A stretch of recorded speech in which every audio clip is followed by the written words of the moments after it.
ہر مسلمان کو بیماریوں سے محفوظ رکھے اور جو بیمار ہو چکے ہیں اللہ تعالیٰ ان کو شفائے کاملہ عطا فرمائے۔ میں سمجھانے کے لیے ایک بات کہنے لگا ہوں۔ ایک بندہ بیمار ہو جاتا ہے، ڈاکٹر کے پاس جاتا ہے، ڈاکٹر اس کو چیک اپ کر کے کہتا ہے صوفی صاحب تسی چھوٹا گو چھاڑ دیو، تو سن جی بڑا گو چھاڑ دیو، تو سن جی میٹھا کھانا چھاڑ دیو، تو تسی نمک کھانا چھاڑ دیو۔ کیوں نہیں چھوڑ دیتے ہیں کہ نہیں چھوڑ دیتے؟ اونچی بولو یار، تھوڑا جا اونچی آواز نہ بولے۔ اچھا آپ میں سے کوئی مجھے بتلائے گا یہ چھوٹا گوشت حلال ہے کہ حرام ہے؟ اونچی بولو یار۔ بڑا گوشت، میٹھا، نمک، یار ڈاکٹر کے کہے سے حلال چھوڑ دیتا ہے، نبی کے کہے سے حرام نہیں چھوڑا۔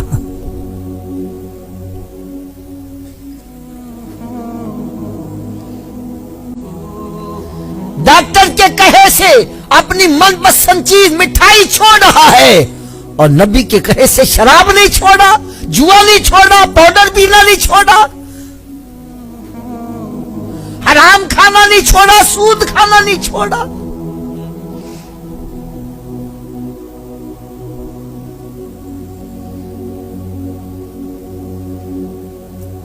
ایک ہمارا دوست تھا نا، وہ مٹھائی بڑی کھاتا تھا، ڈبہ رکھو تھوڑی دیر کے بعد غائب۔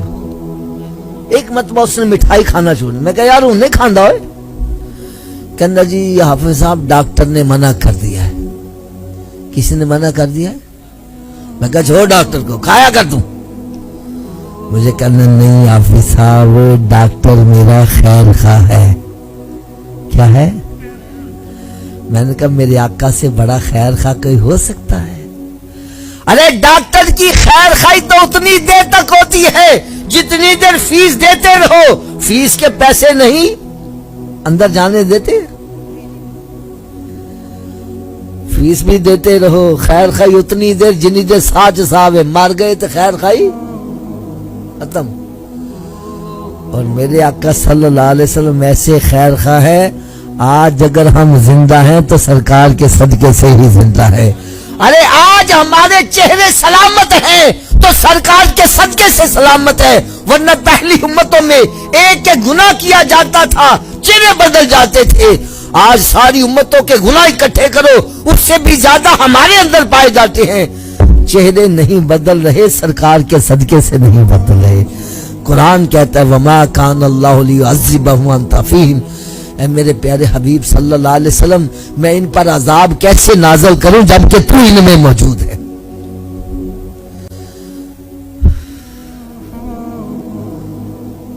اور پھر جتنا بھی بڑا آپ کا کوئی خیر خواہ ہے، اندھیری قبر میں دفن کر کے واپس آ جائیں گے، کوئی خیر خواہ قبر میں جائے گا؟ اب بولو تو صحیح۔